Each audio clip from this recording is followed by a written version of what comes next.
Hey, what's up YouTube? Today we are working on our gantry on our Voron 2.4 R2 and we're gonna jump right into it and get some stuff done. We're really getting on with this. Frame's all built, gantry's next. After that we got some electronics. Yeah, mostly electronics and wrapping this thing up. I mean, it's moving pretty quick, so here we go. All right, situated stuff here. Previous build parts, we have extrusions here, kind of separate off as what we have, what we need in terms of size. We'll go through the manual and outline those. We have our Ramas idlers that we built in a previous video. We have our AB drive motors, and we have our XY idlers and fun stuff here. We also have our drag chain holder here, which I believe I need to put some goodies on. So let's look real quick. So that right there is the gantry. That is what we're doing. It's what we're working on. Basically, it's the remainder of our extrusions, all the stuff we built in the previous video, and then the MGN 12. That is where our tool head will sit on, and two MGM9s underneath those rails that you're not seeing that are our XY platform, the centerpiece will slide on back and forth to give us our Y motion. Our picture will look slightly different than this if we were to take a picture after run, because we have those Ramas idlers. The Ramas idlers replace the Voron idlers that are right here. And right now we're going to, I believe, throw some heat certs into this chain drag. So this one's a 3-hole, so that is for a generic chain. The ones that we have utilize a two-hole changer out right there.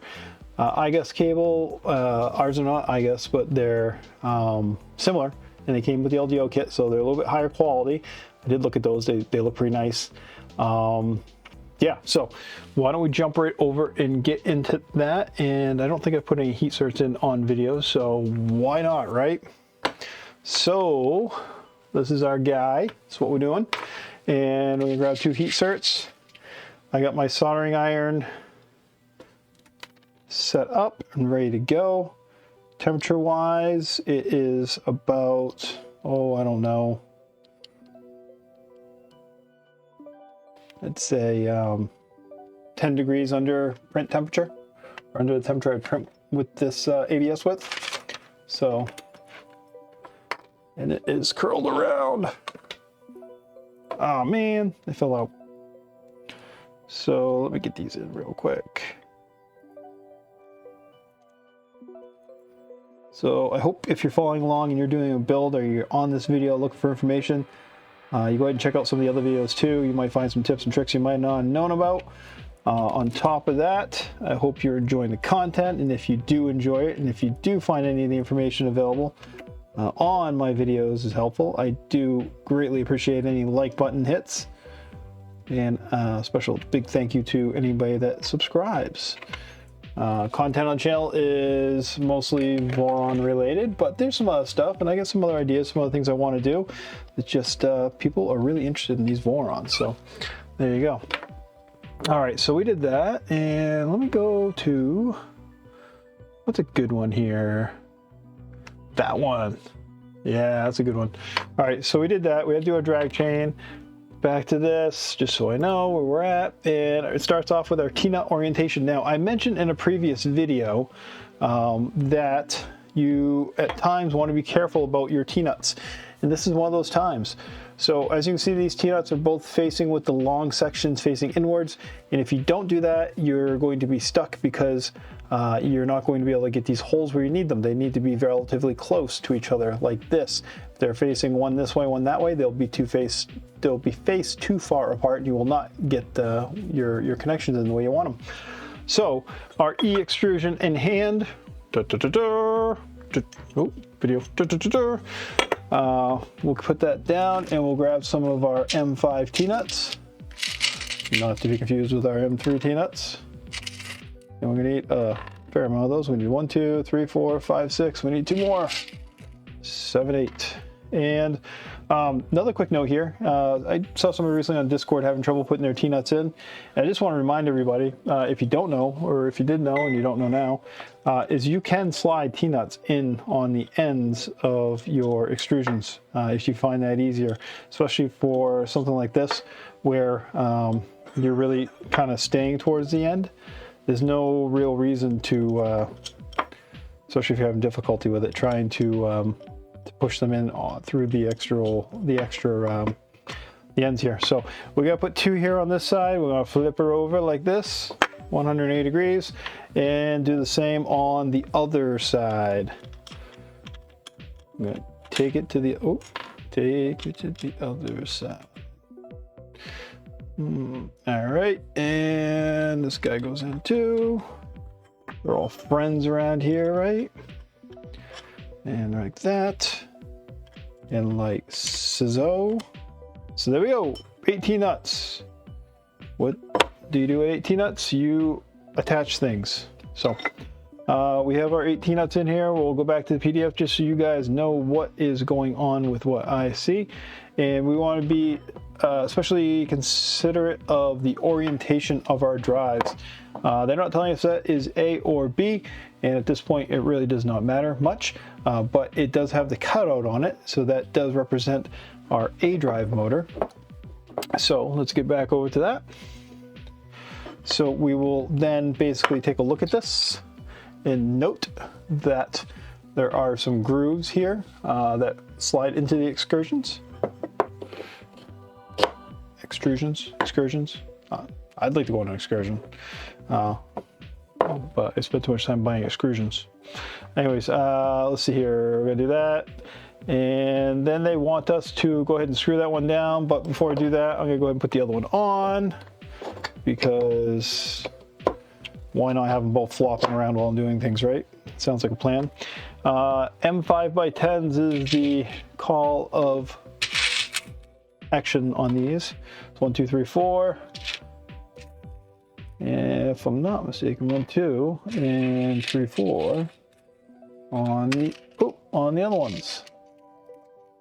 Yep. Let's see here. We got the right driver. We do. So, pardon my big head if it gets in the way, but I am going ahead and line these up a little bit. Boom. Put these ones where they need to be. Bada bing, bada boom. We're going to start off with our A. Before we do that, put a little bit of that Loctite on there.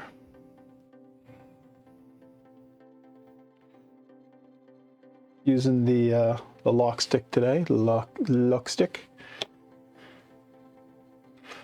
I do like the lock stick. These 8s or 10s. These are, I do believe, these are not the right size. Let me look. Let's see here. And 5. Are these 8s or 10s? When in doubt, measure it out. These are 10s. Perfect. All right, back in you go, buddy. Better safe than sorry. And I'm just barely putting that in for now. Putting a little bit more of this lucky sticky on there. Looks like chapstick, does not taste like it. Careful. All right, and we're gonna flip this guy upside down.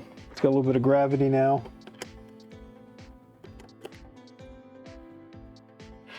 A little bit of gravity in there. So if you haven't visited my YouTube channel, if you found this randomly by doing a search or something weird, not weird, but you know, I do have a good or not good, it's a section. I have a section on my channel, on my YouTube channel, Build a Basement, that sometimes has polls and things like that. One of the polls I have up right now is about this gantry, and it was about specifically whether or not I should build it with a carbon fiber extrusion or the standard extrusion with a titanium backer or no backer. So what you're seeing today is the outcome of that, which is basically build it with the standard backer, with the standard extrusion. Wow, there's a lot of words. And a titanium backer. So all parts are in hand. To choose your own adventure here. So that's what we're doing. That's what we're building. And we're making sure these screws don't go in overly tight. So let's do that.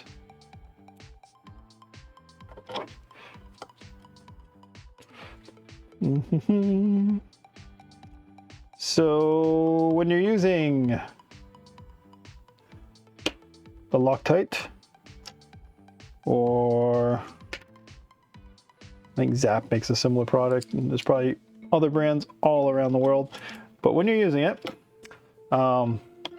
takes about 4 hours to dry. It doesn't ever really cure. It's kind of the difference between a blue and a red. Is the blue kind of doesn't get super hard and mess up your day if you ever try to take something out. Unlike the red, which takes either chemical or heat to come apart. But that being said, you can tighten things up after you put them together. You actually have a little bit of time before it even starts to come together a little bit, and then on top of that, you have about 2 or 3 times you can use the same stuff. It's the friction that it provides inside that does what you need it to do. So back to our manual we go. Oh boy, isn't that fun? All right, so we're now going to grab our MG9s, or MGN9s I should say, and get these ready to go in our 2 extrusions that we have. I'm just moving them around while you're looking at this. There's going to be a ton of M3x8s and a ton of M3 roll nuts going inside this, and they are talking orientation again. They are marching in one way and the other, coming out from the center, and they're going 1, 2, 3, 4 in one way and 1, 2, 3, 4 in the other way. So let's hit this that way and make it the way they say to do it.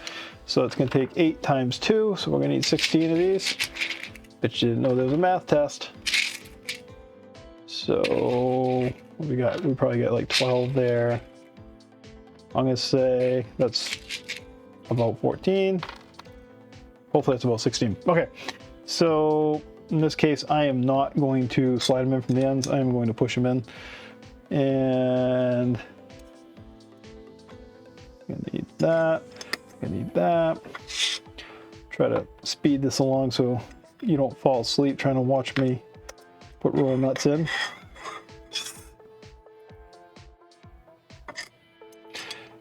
So this is my second Voron 2.4 build. It is my first R2, and I will tell you that the R2 isn't substantially different. It is different in some ways, but not hugely so. And I don't know if it's the confidence after you build your first one, but building the same model a second time around seems to go a lot quicker. So if you're considering building one of these, it is very fun. It can be relatively expensive depending on how much you want to make it expensive, but you can get into one of these printers for right around $1,000, give or take. There are manufacturers, LDO maker of this kit. There's Formbot who makes kits, and there may be some other ones out there. One extra, so close. Or you can self-source.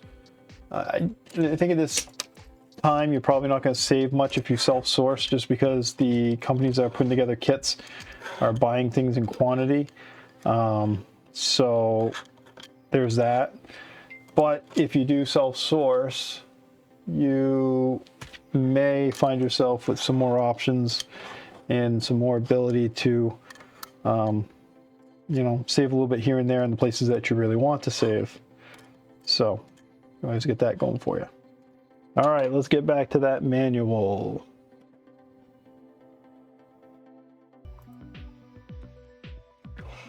All right, so T9 orientation done. MGN9 rails going on. using our guides. All right, so we have our guides. My guides. 2 different size guides. We've got our 12 guides. 12 guide? Yeah, anyways, we've got our guides. 12 and 9s. We need to get these things situated. So they're all going in with M3x8 screws, which is the #1 used screw by the Voron non-manufacturing team. Around that amount. And let's see, got that. Let's line them up with the every other screw. That's what we do. So I'm gonna put my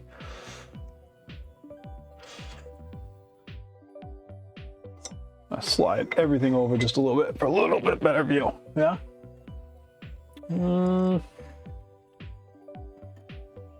Dang, picture in picture. Let's go to this one instead. Let's see here. Desk camera, desk tripod, tripod that, tripod this. That one. All right, that one's good.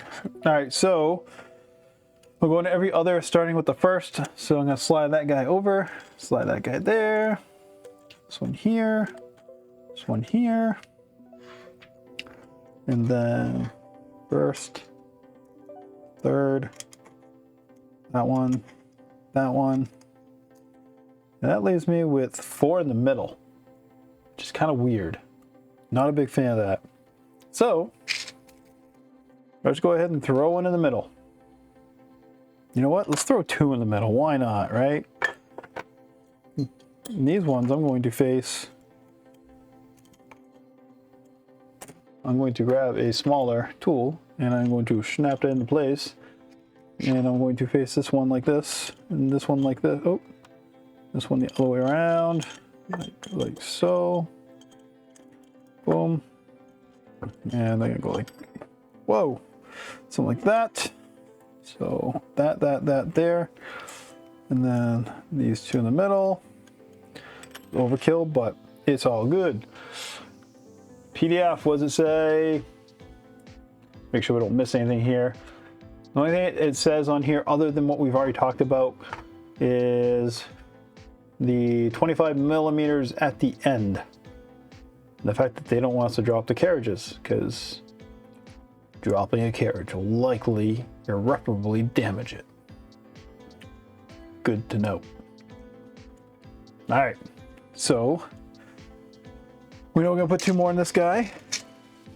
1, 2.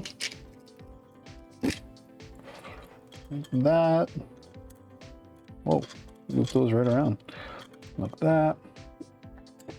And then let's put him here. Slide. It's like the non-electric slide. You guys are so lucky there's music in the background. You don't want me to start belting out tunes. Would not be good.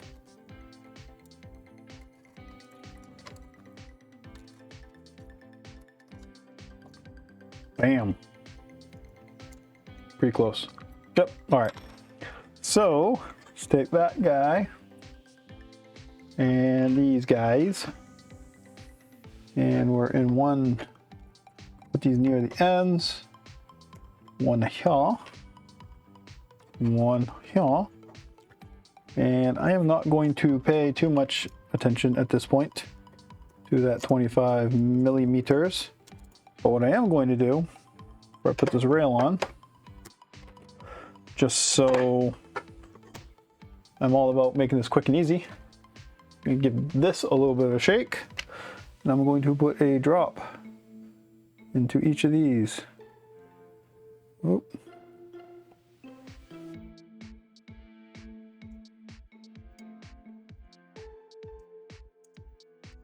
There you go. And might as well do these ones too, right?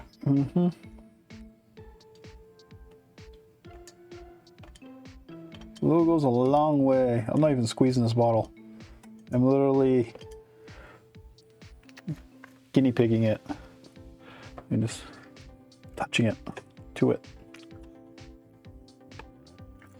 Reference to one of those drinking thingies. All right, so there we go. Screw, start, screw, start, screw, start.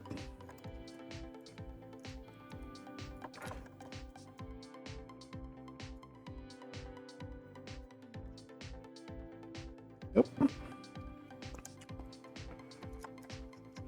So these rails are going to become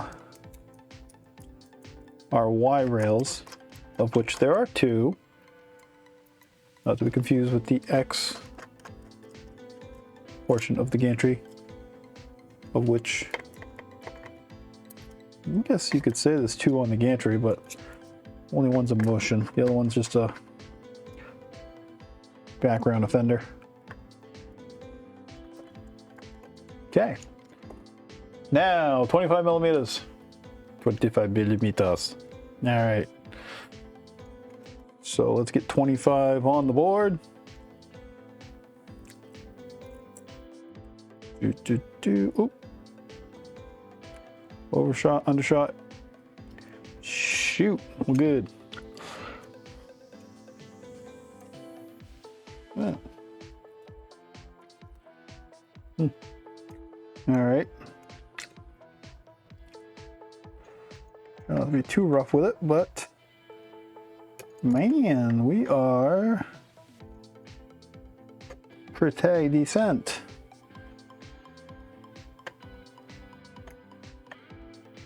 Well, actually,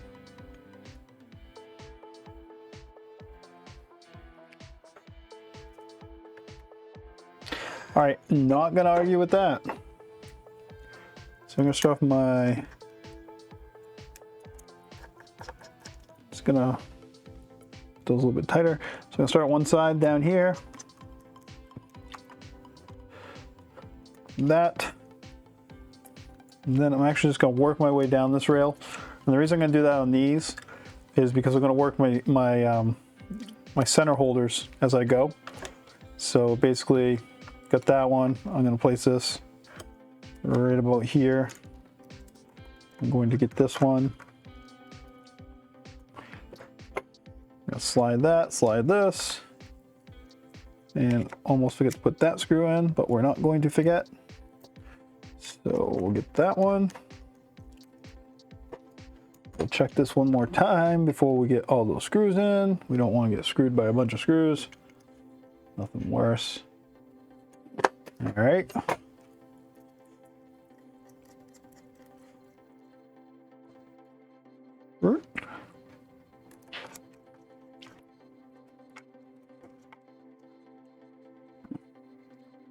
And I am leaving my little rubber dilly bobbies in place for now, because I'm really scared about the death notice on the Mind the Carriage in the manual. It's a scary thing. All right, now, oops. Come on, fingers. I'm gonna work these out. Where is the other one? Here it is. All right, I'm gonna work these out basically from the center out. So let's do that one. Yeah. So I'm gonna take these guys off. At this point, if we don't have good alignment, we're not gonna get it. So I'm gonna just give these a good little tweak, like boom, boom. Gonna work these back and forth.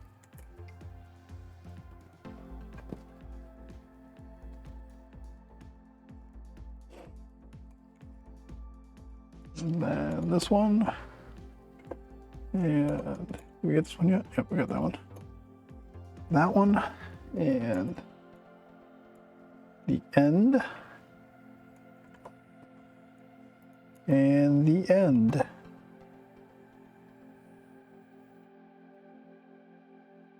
Now, feels good. This one feels funny, and I don't know why. It's either the screw or the nut. So I need a Maggie nut to, actually let's try this. Let's pull this out. Come on. Yep. Let's see if it's a screw or if it's the nut within. It felt like it was stripping out, but yeah.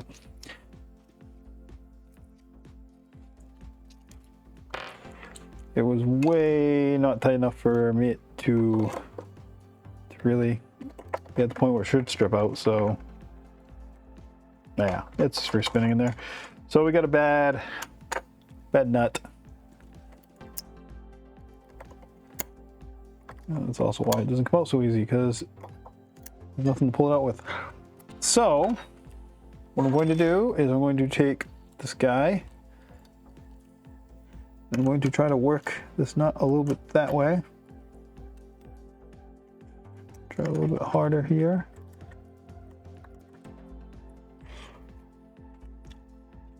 The best way to get that out. I think I got an idea.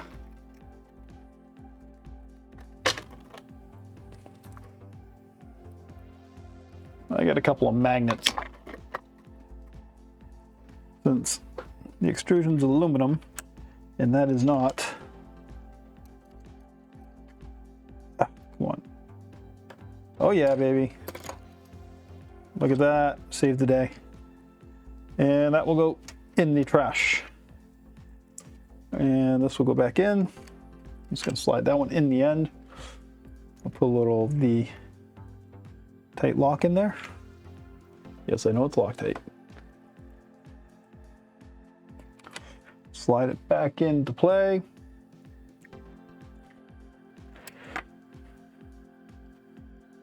Put my magnets over there. And let's give this another run.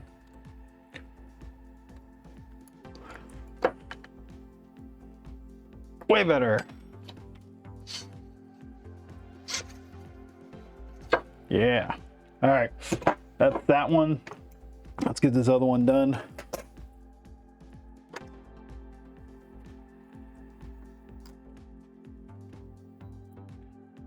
And hopefully no whammies.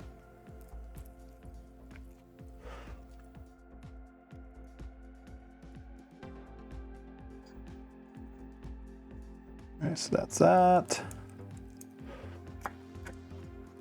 That's that. That's that one. That's this one. And we're going to be short a couple screws.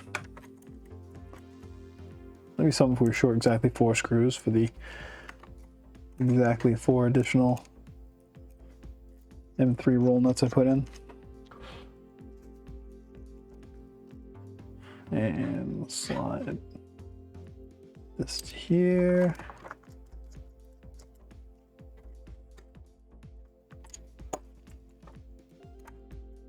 Part of the reason why we're not tightening these up very much right now is in case we do need to move this whole thing, we can.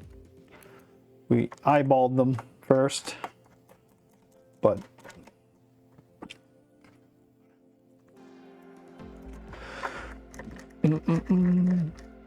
all right, now just another reminder, I don't know if I said it before, but these rails were previously prepped. I have a rail prepping video. I am going to prep my MGM9 in this video a little further down the road here when we do our actual X extrusion for the gantry. But if you haven't seen my prep method, I think it's nifty. I think I grease the rails up about the same way as everybody else does, but I think my cleaning method is pretty decent. I don't know if anybody else uses the same method.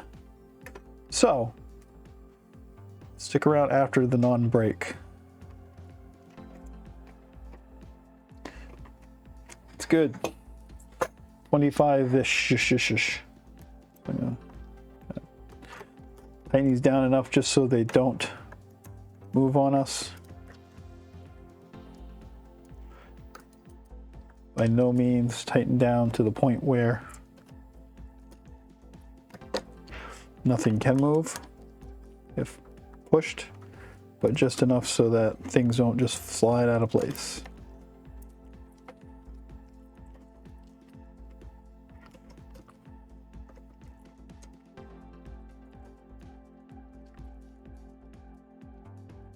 Okay.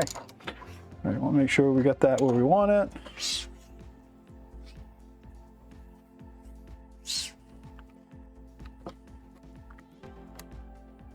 Okay. Then I'm going to start in the middle and work my way out.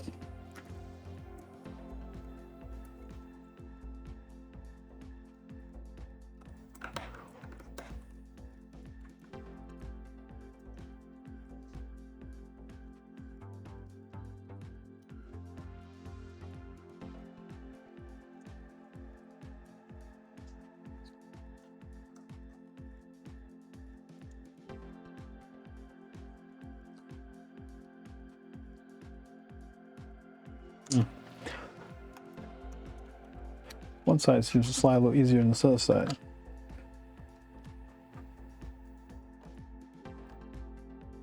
Print variants. Call the print variants. There we go. Good. Now we'll tighten them out from the inside out. Boom. Boom.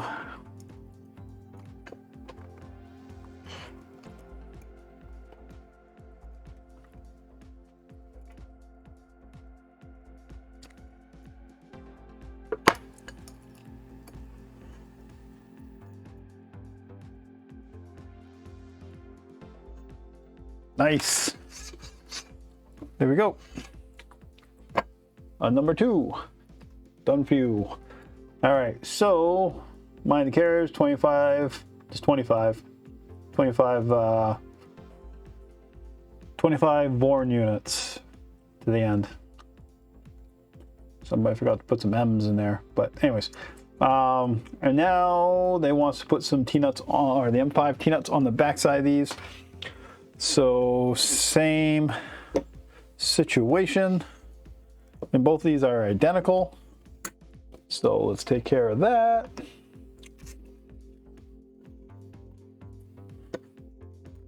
That feels kind of weird.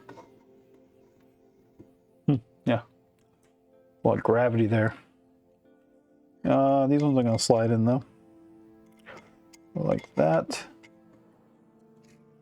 M5 or M5s. That would have been a boo-boo.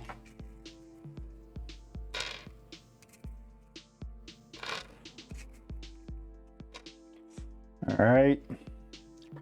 What slide needs, so the holes are facing outwards towards the ends of the extrusions.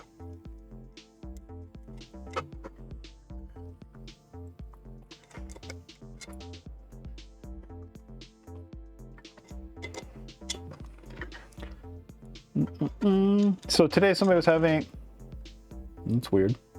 Today somebody was having a little bit of an issue getting some roll nuts in. They thought they had the wrong roll nuts. They did not. So I just want to quickly show something in case somebody winds up in that same situation. If you're having trouble with your roll nuts, can't get them in, they're difficult, whatever. One method is to use a tool, one of your hex Allen wrenches, and just kind of put it in the hole there and twist it. And if you want to take it back out, kind of push it down and kind of roll it at the same time and pop it out. Another method that's slightly more precise, and it doesn't work as well with an M5 as it does an M3, but I'm gonna give it a go with the M5 screw here. Actually, I don't even know if it's gonna work with this screw, but it's to kind of put it on the screw like this, and then utilize the screw to roll it in. Yeah, it's not gonna work on M5. That'll work on M3 though. An M5, you're gonna wanna just kind of roll it in sideways. They should go in pretty easily though. And again, you can slide them in the ends. It's kind of one of my preferred methods. If you ever build a Voron 0 and you have to preload your nuts, because they're not roll nuts in that, they're all nuts, you're gonna get used to sliding nuts. You're gonna feel nuts about sliding nuts. All right, now we're gonna flip these around again, and we're going to put those M5s in. Those are gonna be the attachment points for the inter-gantry parts. All right, so let's do this one. And we're gonna need 8 more of these. Again, these are M5 and M3s, yes. The one M5 and one M3 per M5, yeah, 4 and 4. So I keep them separated. So the first one to go in is an M3, facing outwards, hole facing towards the outside of the extrusion, and then M5, same old, like that. And then same thing on this one.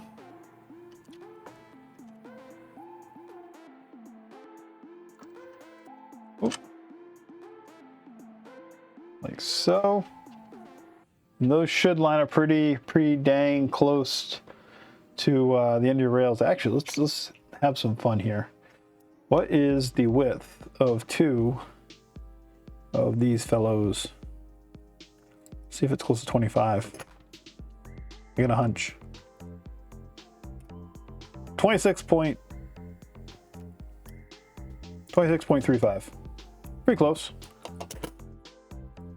It's a good hunch, right? All right, now same thing on this other side. M3, M5, M3, M5. But the BMW fans out there. This is the next gantry with M3s and M5s. Coincidence? I think not. All right. So we done did that.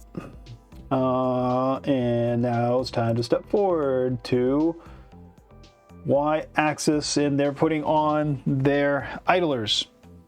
So our idlers are different, dang it. It's not a big dang it, but it's a little dang it. So we got to be careful because we're going off the beaten path. If you were using the actual idlers, you'd have them built by now, and they're going to go on the same way. And the biggest thing to look for is these tracks here that help with the belts. Those are going to be the same whether you're building it the way I am with the Ramas idlers versus whether or not you build it with the actual Voron idlers. So you're going to find that to be the same on either one. Yeah, that should help you out there. However, I am noticing one difference. And I think I might have messed something up. I don't think I did. M5, M5, yeah. Oh, there we go, no? Okay, so there is a difference that I was not aware of. And let's bring it back to this right here.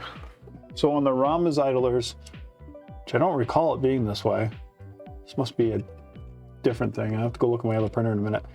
But they're using an M5 and M3 on the ends, whereas the call out for this is 2 M5s. And I'm gonna go check. I'm gonna go check that printer.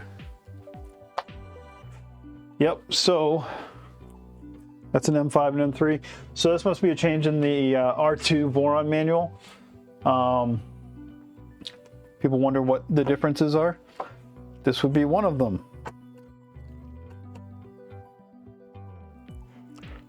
So on the bottom side, I have it that way. Now let me check something else real quick here. There's that. On the far end, that's both M5s and an M5 and an M3. Okay. All right. So we're gonna make a modification here. And that modification is going to be pretty simple, but we're actually going to mimic, we're going to take out these double M5s, and I just want to make 100% sure it's what it had on one side. Yeah, definitely M5, M5 on the top sides and bottom sides of those. So that's M5 and M5 on both ends. Yep. And then M5 and M3s. Okay. So, simple enough. I'm gonna roll these. I'm either gonna roll them or see how quick I can get them out. Yeah, we'll just roll these out, put them back in the bin.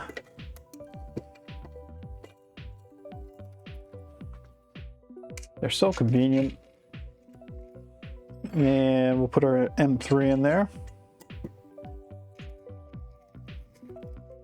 I used to wonder why there was an M3 and an M5. I guess I went to an M5, M5. But there we go. All right, pull those back together. And our Ramas idlers are going to go something like this. Over here. Like that. And there should be a dead stop, and there is. All we gotta do now is make sure we have these lined up a little bit better, because we are off.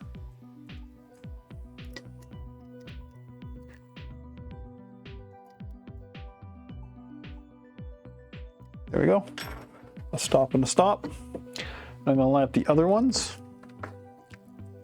And we already know that these are going to get pushed back a little bit, so let's do that. That goes a little bit. Slide this guy on.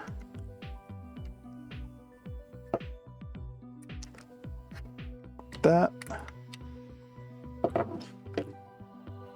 And then push this back a little bit to line it up. Perfect. And let's see.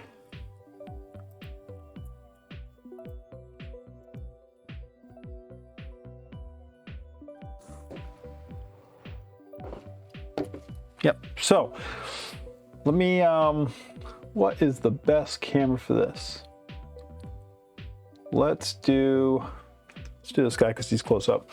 Okay, so what we've done, what we had to do is on the side with the Ramas idlers, we've gone and put an M5 and an M3 on both sides, whereas with the normal idlers, you would have your standard M5s there, okay? So we had to change out to an M3 and an M5. Now, on the other end, you have double M5s on top because you're using the AB drives, and an M5 and an M3. That stays the same. Don't change those at all. Leave those the way they are on the far end. On this end, however, you are going to change these to M5 and M3s if you're doing the Ramas idlers. If you're not, follow the manual. You see the M5s here versus what we did. Not a big deal, easy to fix, catch it as you go type of thing, right? Okay, so let's go ahead and I'm gonna pull the ends off these now. I'm gonna slide these off real quick. Actually, I should get these situated.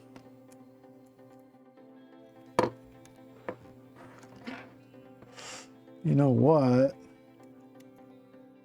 I may have to make another modification.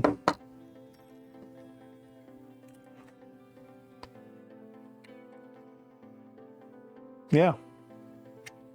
So on the other side, where they specifically call out this going in this way and that going in that way, I think we're gonna have to try this first. If not, we're going to have to change. Where are we here? I'm losing my orientation, but we're, oh yeah, definitely lost my orientation on that.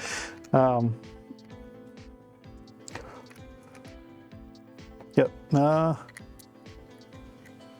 Nope, ain't gonna work. All right, so on the back sides of these, or the underbellies,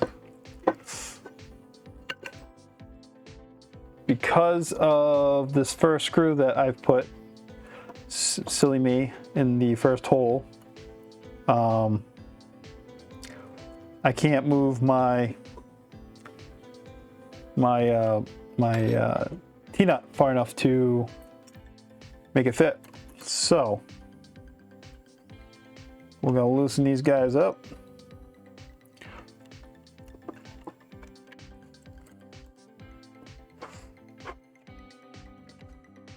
And I'm gonna have to move some stuff around.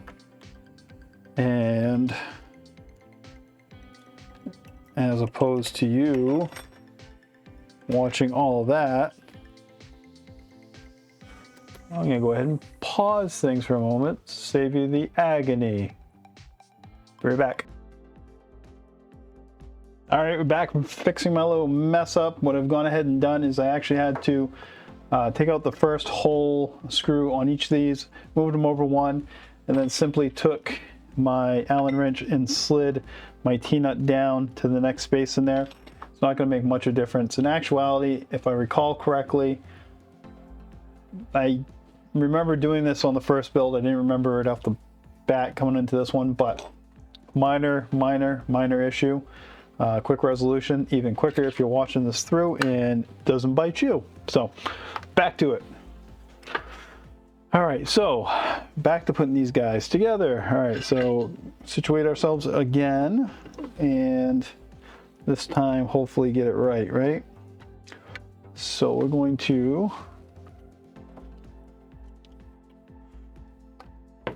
have to move this a little bit. I know that.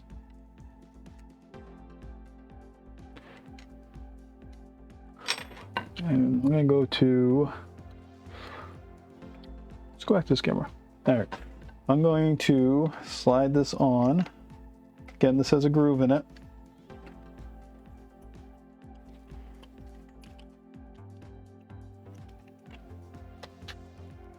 Like so. Has a stop on it too, nice positive stop built into the STL file when you print it. I'm gonna put that one on like that. And then that's top with the M5s, bottom with an M5 and an M3. There we go. All right. And then this one, same thing. I'll move this back a little bit because I know it will need to.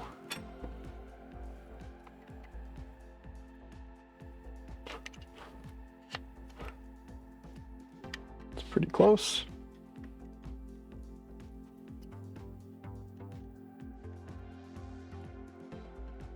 Yep. Okay.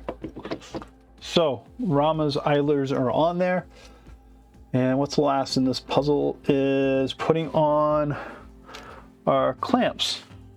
So 1, 2 clampy doos. All right. So the Rama's clamps are a little different than the standard Voron ones. And let me bring in my desk camera for that. So the Ramas clamps, because of the different hole sizes, have 2 different holes. And these actually have a cable pass through on them. When I say cable, I mean belt. So as opposed to the belt sticking out the side, because in the normal design, once your belt comes down around, it will basically be sticking out towards, you're going to kind of try to cut flush here, but whatever you don't cut is going to be right up against your side of your build. So what these do is they have a pass through, a little tongue hole. So you get the eyes, get the eyebrows, get the mouth, little mouth hole there to put that through. And so we're going to attach those with an M5x16 and a M3x16. So one of those. And you might need a little bit extra hardware. LDO does give you some extra stuff, so that might well near be enough for you. Actually, I want some button head screws for that. So M3x16 button head screws. Did they give you those? M3x16 button heads. Let me look. M3x16 button heads. M3x20. 3x12s, 10, 6. They do not. All right, so M3x16 button heads, M3x16 button head screws. All right, so a couple screws out of my private stock.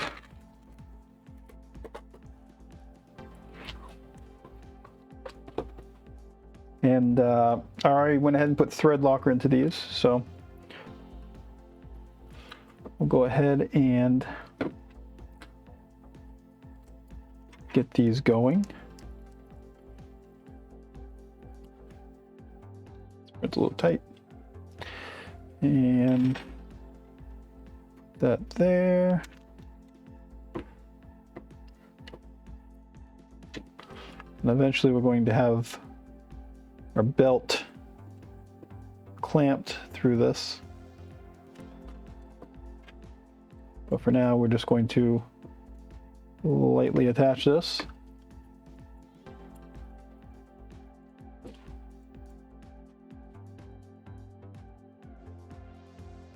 Get this one as well. Too many tools, not enough place. Good, and then get the other side. These holes should pretty much perfectly line up with the holes with your idlers if you're doing these Ramas idlers. If not, the parts for the standard Voron build are the same. They line right up. So again, the only difference between these two at this point would be the fact that the R2 build is now utilizing 2 M5s and the Ramas are not yet. Maybe they will at some point. Okay. So we got our idlers on there. We're good to go. Flush install, notch orientation. Basically your notch is orientated in a way that allows it to clamp on your belt as it comes through. Those are easy to move around if you do it wrong, so not a big deal there. Let me see now. What else are they saying here? That's pretty much it. And then they want us to install the other one. Oh, now it's getting big. So let's do that. So now we're actually going to attach our motion Ys to our supporting X. And I'm double checking right now. M5, M5, M5, M5, M5, M3, M5, M3. And again, we moved our screw over. And same thing on the other side. Yes, sir. Good to go. And I am going to insert these. Again, I think, yeah, there's a little bit of a pause and stop there. Not quite as much. Mostly because of the fact that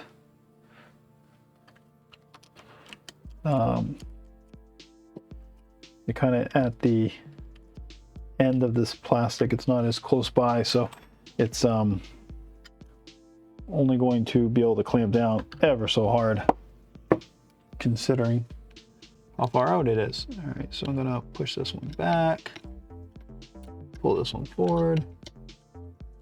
There we go. And we'll do the same with the other one. I don't know why we're doing it like that, but we'll follow the instrucciones. I'm gonna push these both a little bit in advance. Slide that in.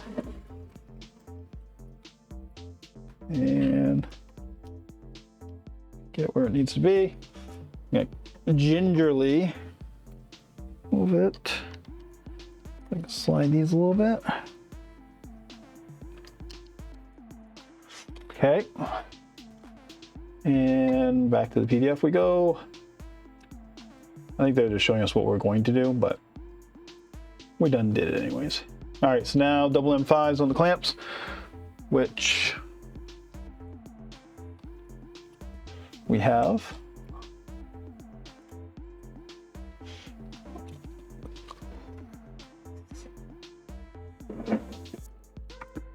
So these are gonna go top side, and that's double M5 by 16s. And again, I did put Loctite on the inside of these.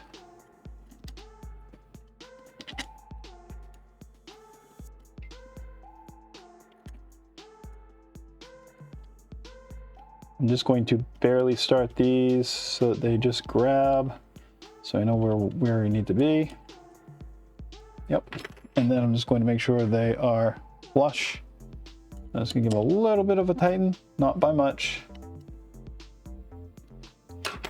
Just enough so it kind of holds it in place. And stick our other funny looking idler clone mouth guy over here. We're gonna wind up loosening these up when we put belts through them anyways, so pretty much right now they're just kind of holding things together for us. Okay, that's that. Whoops. So we just put these on, sorry, wrong camera view, but M5, M5, M5, M5, and open mouth end towards the outside again, eyebrows facing in on our little dudes there. On the bottom side of them, just to point out, since it's in the manual, the notch is on the bottom side, so when the belt comes in, it's going to notch out so it can fit in there. And actually, let me do this real quick. I think, yeah, you can kind of see it. If you look really close there, it's a little notch. That's what you want. A little notch, because there's a little notch in both your A and B drive motors and also in the clips. Flush install, yes, they are flush. We should be good. All right. Hopefully I don't forget us on the PDF this time. So now they're doing the XJ joints. Dudes, XY joints. All right. I'm calling them XJ joints from now on, if I remember. So they want us to build the XJ joints. We've gone ahead and we already done that. Our XJ joints are right here. That was in a previous video. These are with a pin mod on them. So somebody did ask me in a comment recently, why do a pin mod? I went ahead and measured out the diameter difference between an M5 screw and the 5mm bolts. And the difference is on the inside of a bearing or an idler, you're about 4.96 millimeters. And I believe, if I recall correctly, the screw was like 4.74. So it was like 0.22 of a millimeter difference, which equated into a lot of slop, whereas on the pins, you're like 0.1 to 0.2 of a millimeter smaller on the pin than you were for the bearing or your idler. So a lot less slop when you're doing a pin mod on those. We'll see how that plays out in the long run, but figured I'd mention it. So we already built these, so we're gonna swing through this. Again, if you want to see that, that was a previous video, the video, I believe, before this one. So now we're on our X-axis. I'm gonna take and set aside this guy gently. And I'm going to go to my this setup. We're gonna grab our MGN12, which is this big guy. That's really nice, really dry, but really nice. And I'm going to, again, I've done this in another video, but I'm going to show you my method for cleaning these out and then lubricating them. So here's one thing. Give them a quick rub down. Get rid of any shipping oils and goo that might be on them. Machining grease and stuff like that. These don't smell that bad, so I don't think there's that much on them. But here's the big thing. I'm going to actually take my 93% ISO, and I'm going to place the nozzle of that into one of these holes directly behind the carriage, and I'm going to pressure spray that in there, almost like a little bit of a pressure wash.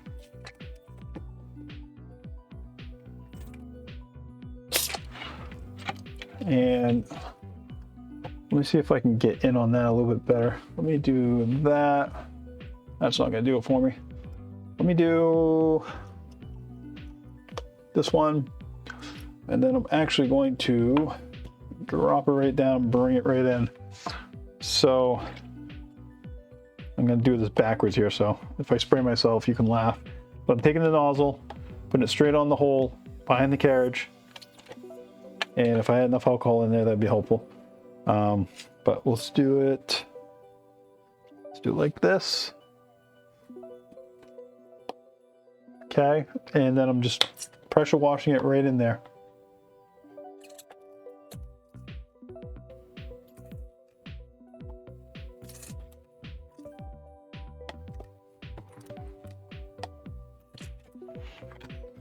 Okay, so it's pretty much I'm just powering the ISO directly into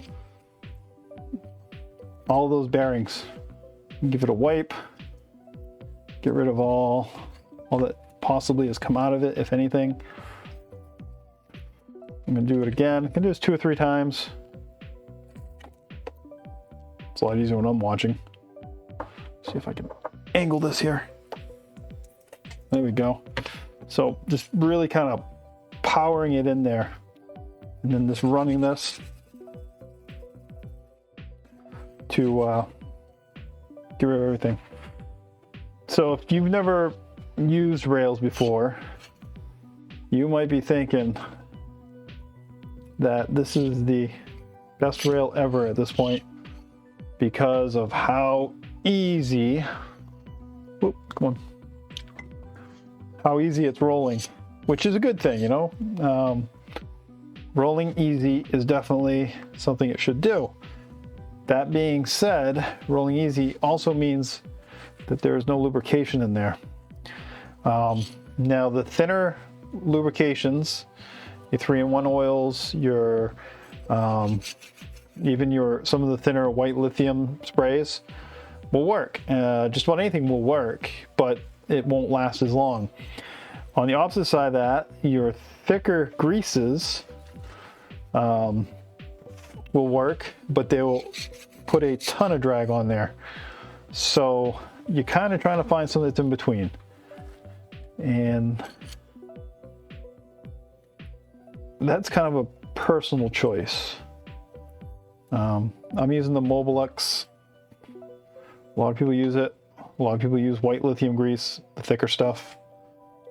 There are places where you can buy little vials of stuff. So I'll leave that to you to buy what you think is best. That's Mobilux. This is actually lithium. And yeah. So kind of thinking right now, I'm up for an experiment. Whoa. Excuse me. Since this is the actual rail that's going to move more than any other portion of your printer in terms of how much movement it's going to get as an individual, I'm going to put half lithium. And this might be the worst thing ever. And do leave me a comment if it is. I'm going to do it anyways. I'm going to do half lithium and half of the Mobilux in there. So to insert grease, you basically are going to put the end of your plunger over the back of the hole, over the back of the carriage, and push it through until you start to see that grease come out.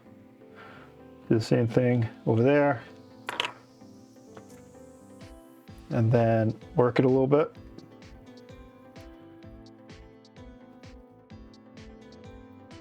Try to get all those little bearings in there with a little bit of grease in them. And then, just because I said I would, go ahead and hit them a little bit. Oh, whoa. Way soupier. White lithium. Maybe that will speed things up a little bit while still giving us a decent amount of lubrication. Man, this stuff makes a mess. Actually, it doesn't make any more of a mess than the regular grease would. And usually I hit these with 3-in-1 oil on the outside. Get some paper towels.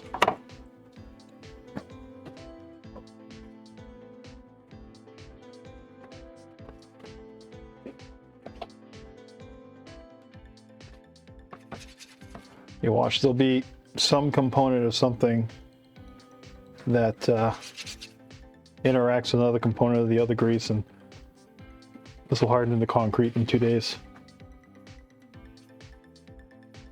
That sounds really good though. So in terms of viscosity, it looks pretty damn good. Feels good. Sounds good. Cross our fingers, it's good. Sure, that's what you wanted to hear on an informative Voron building tutorial video, huh? Sometimes experimentation leads to good things. Sometimes it doesn't.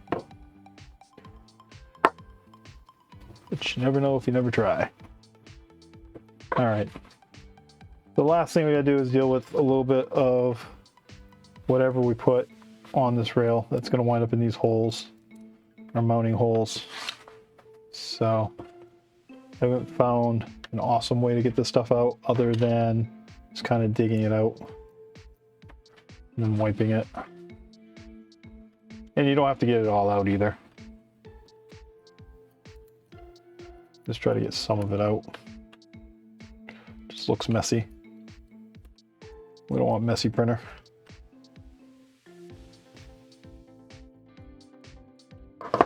All right, so last but not least, there we go. I got my 3-in-1 oil with a little silicone in it. Just gonna put some on that. Then I'm just going to give the whole rail a wipe. And this is more for environmental protection than anything else.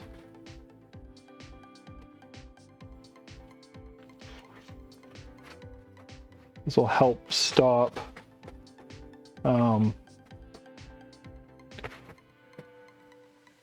any oxidation. Not all, but some oxidation, I should say. And then I'm going to wipe my tools and wipe my bench and call it good. Boom. All right, so back to our PDF and back to our build. We are now working with our last extrusion, and we are using T3 nuts, M3 T nuts, T3 nuts. I don't even know what T3 nut is, and they're calling out for 6. So let's grab 6. I'm going to grab 8 because last time we needed 6, I wound up using 8. I do have extras. Probably from the LDO kit, but also in my own stock. Why is there M5s in here? All right, so slide that in, push it down, slide it in. Again, these holes are facing outwards.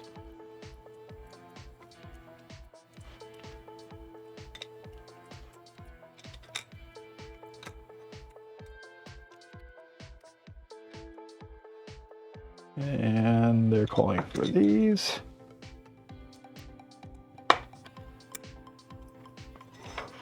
Whoop.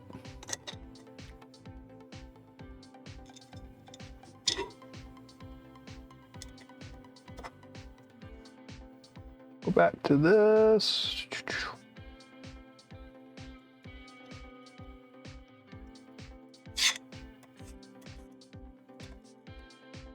And I'm going to move this around this time,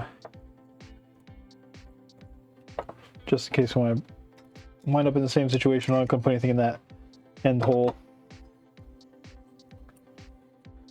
And even though they show something in the end hole. Now, did they show So they show these ones screwed into the end holes of this. So question is, do they show them in the end holes of the other ones? They do. Not sure how that would work. FYI. Anyways, different rails, right? Different rails do have different spacing on the holes, so just be advised of that. That might be something you need to double check on before you do. All right, so we're not using that hole. We are using this hole. We are using that hole. We are using this hole. We are using that hole. We're using that hole.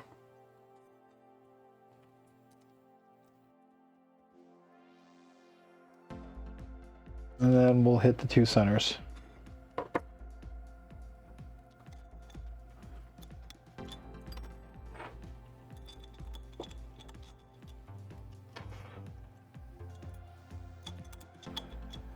Overkill. Why not? Other than weight, which we will talk about here soon with the tool head.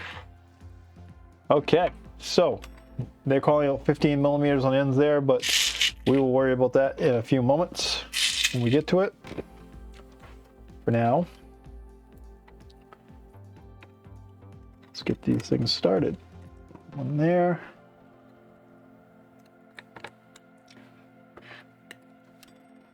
These are a little further off than I want them. One there.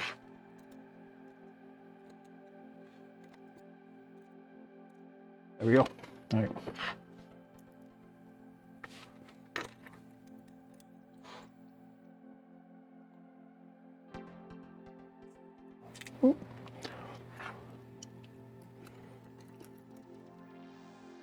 Oops, you know what we forgot? Thread locker.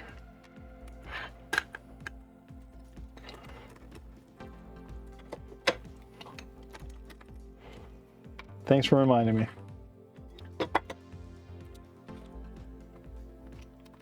Speaking of thanking you for reminding me, if you are interested in live build videos, more than happy to do so. Happy to chat, talk about it, talk about my experience building the non-R2 version. Also built a 0. So I have some building experience with the Vorons at this point. I am not king builder by any stretch of any imagination, but I can probably tell you about a lot of mistakes, which sometimes it's better to hear about the mistakes than pitfalls than not hear about them and think that putting together one of these printers takes 15 minutes or 3 hours, 4 hours, whatever. I will say that they say it takes about 4 hours to put one of these printers together. If you have everything built, you have everything prepped, and you know you've done it before, that's kind of a big one, you've done it before, you can get it done in much less time. I've pretty much been building it real time on these streams. I have, oh, I don't want that 12s. We done a few things off camera, but time-wise, it hasn't really equated to all that much time. So on this, we're looking for 15 millimeters on the edge there. So I'm gonna go ahead and set my dial. Get that out to 15.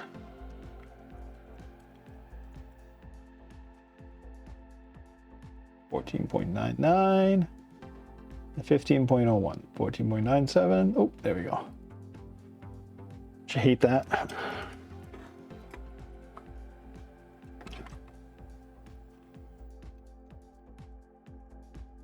That is really close.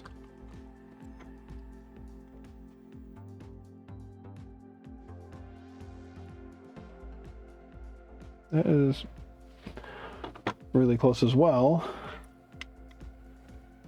And I would say this rail is ever so slightly short, or this is ever so slightly long. Either way, it is optimal right now. All right, so let's go ahead and work our way down.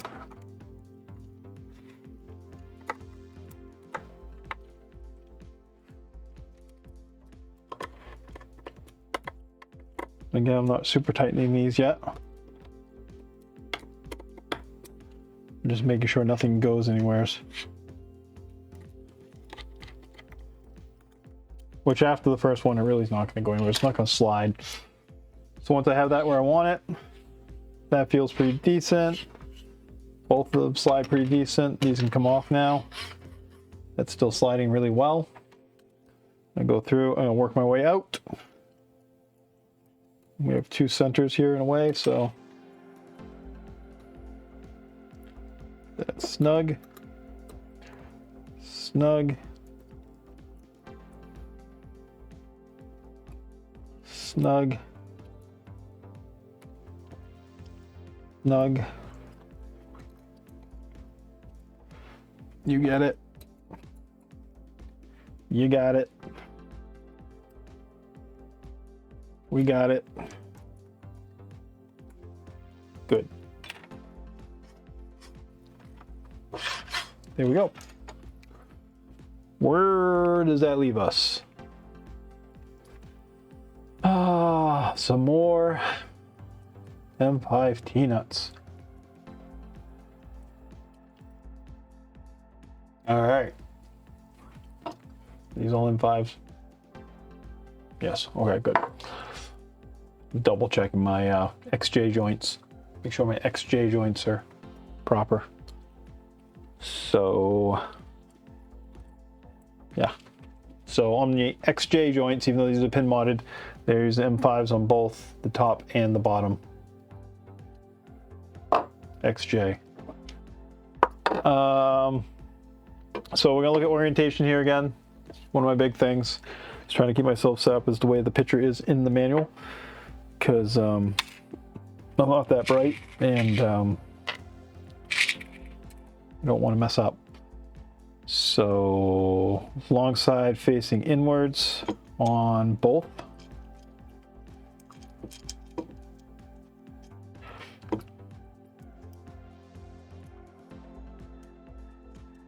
And same on this side.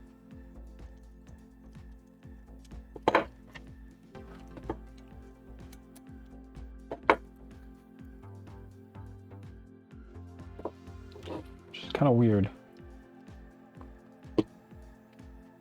Nah, I guess it's not weird. I'm thinking the old build. The old build on, for those that don't know, on the original non-R2, the 2.4, there was actually revisions or changes on how people, holy crap, that's heavy. There are difference on how people did it. So it was at one point there was a bottom and a front rail, and then people went to a single front rail, and then MG and 12 front rail, and I think this is what people stuck with. I know that's because that's what's in the R2. It's pretty hefty right there, man. That's a lot of weight. I don't recall it being that heavy, because I guess 2.9 is probably way more than the 12 though. But this is all on one side, so that's what feels weird about it. Let's see here. So again, we're doing this. So I'll blame the heaviness on the people that voted against me using my carbon rail.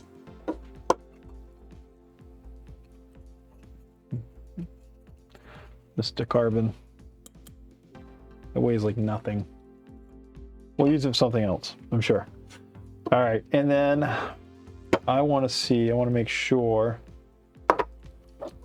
that this is going to work properly.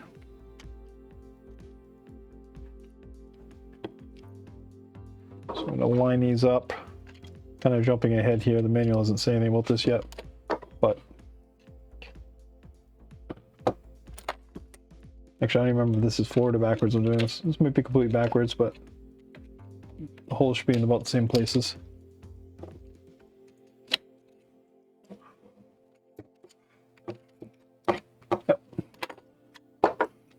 off. No skipping ahead. All right, so we did that. I agree, there's a tiny space in between them. Yada, yada, yada. And then we're putting the x-axis, the xj joints on the x-axis. XJ joint. I wonder what they were trying to write. Must be XY joint. It only makes sense. All right, so those are going on pretty much the same way I had them just a moment ago. But let's go ahead and do it to the book. Whoop. So let's do that with, let's see here. Let's do just this. All right, so on this side, actually now that I'm doing this, it might make sense. Let me see about, what do I have here? Tripod. Does that help? Nope, that ain't gonna help you. Tripod. Nope, that ain't gonna help you. Actually, let's just do a big overhead. All right, so what we're doing here is I have my linear rail on the side with the shuttle right here, and I have my two pieces. And basically the way you can differentiate between the two, there's multiple ways, but first things first is this one has a notch in it for wiring, and that is going to my right with the shuttle facing towards me. This one does not have a notch and is going to the left. The other way to tell is this one has the idler high, this one has the idler low. So those things will help you determine the exact place to put these. So you're gonna slide these in on both ends.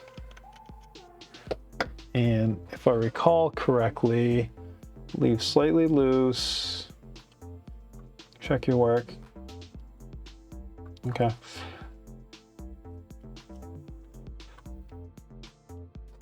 What happens is you pretty much wind up against the inside on these. That one gets pretty close. This one still has a little bit of a groove for the wiring. This one should be pretty good like that. And you leave these loose because you're gonna fit this into the rest of your gantry and not rack it when you do it. So M5 by 10s on top of this one. M5 by 10s. 3 and 3. M5 by 14s. Oh, M5 by 10s right there. So we're gonna need 2 M5 by 10s and 2 M5 by 16s. 16s are gonna go on this side. 5s are gonna go on that side. We'll put a little thread locker on these guys.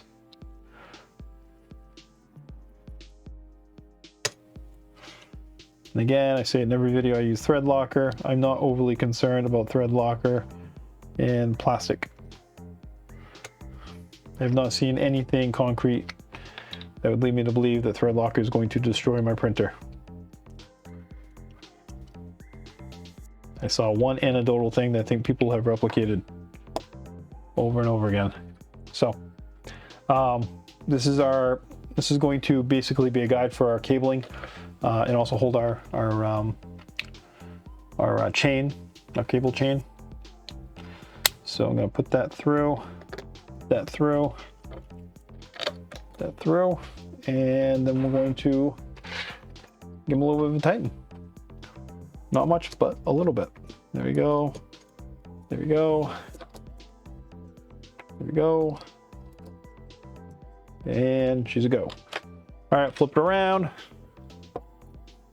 And what are they showing me here? Oh, yeah, they're showing it like that. They're showing it with the, they're showing this with the shuttle on the top and base on the bottom. We need M5 by 30. That's a by 40, M5 by 30s, M5 by 30. We're gonna need two M5 by, we need two M5 by 30s and two M5 shims.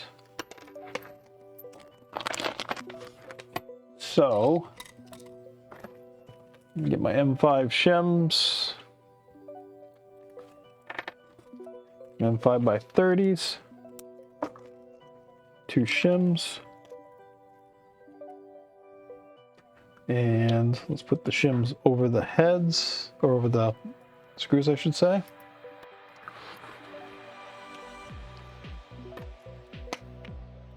And really you're only going to be threading into anything at the very bottom, so you do not need to run the thread locker all the way up and down them. And then that's going to get dropped in over here. This one gets dropped in over there. And again, we're going to go loose with this. Like less than finger tight. Like fingerprint tight. There we go. Oh, leave slightly loose. Okay, yep. Done that. So they want you to check your work now. And again, you should have your bearing stack on the left-hand side higher than your idler. And on the other side, idler higher than your bearing stack. That's the side that has your cable chain holder where your wiring will go through. These are zip tie holes for holding wiring. And again, you're going to print this based on the type of cable chain you have, whether it be a 2-hole or a 3-hole. In the LDO kit as of current, which it is January of 2023, they're using a 2-hole cable chain. So checked out work, and now the magic happens. They want us to put, utilizing our XJ joints, they want us to put pretty much our gantry together. Fun. All right, so they're doing it upside down, so that sounds like a good idea. Let's do that. So kind of being ginger with everything here.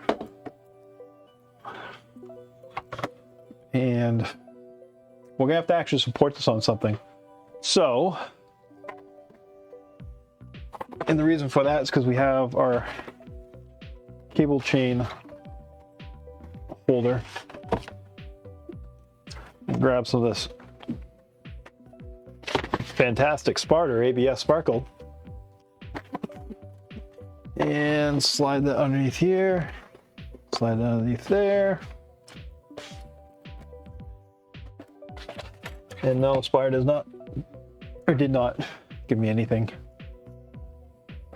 Matter of fact, I give them things. I give them monies. I give them quite a bit of monies. So I like their Sparkle ABS. They did not have the Sparkle ASA I wanted. They need to get more Sparkle ASA and ASAP. So let's see here. They're gonna wind up. Do we have this right? Nope. Oh, we're backwards. Everything's upside down and backwards. So on the left hand, this is upside down. The gantry is upside down. Let's take a look at this. The gantry is completely upside down now. My AB drive motors are flip-flop because it's upside down. My cable chain holder is over here. When it's in the printer, it will be on my right. Right now it's on my left. The front of the printer, designated by the carriage for the X-axis being facing towards me, is facing towards me. And we're going to wind up using 2 of our M3x16s on this side and 4 on this side. And yes, that's what we're going to do. So basically that's all it is, M3x16s at this point, which I just grabbed a minute ago. I'm going to dish out a few of these. 1, 2, 3, 4, 1, 2. Before I put those in, I'm going to slide this over a little bit. And I'm going to put a tiny drop of, whoa, I'm going to clean off the tiny drops that are not so tiny coming out of my thread locker. That was coming out a little bit strong for me.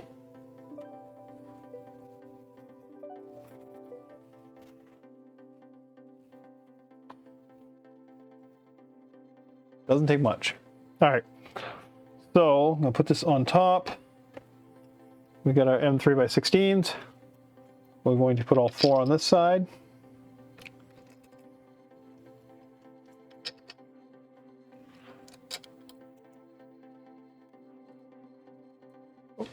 Grab the damn magnets.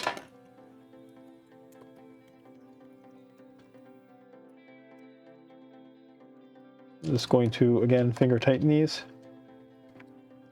Barely. Fingerprint tighten them, I think that's what I said last time. And then we're going to put the 2 in here on the back side.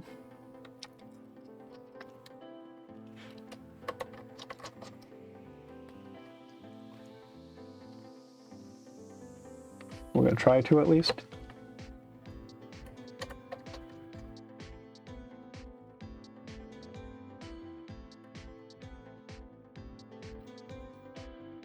Okay.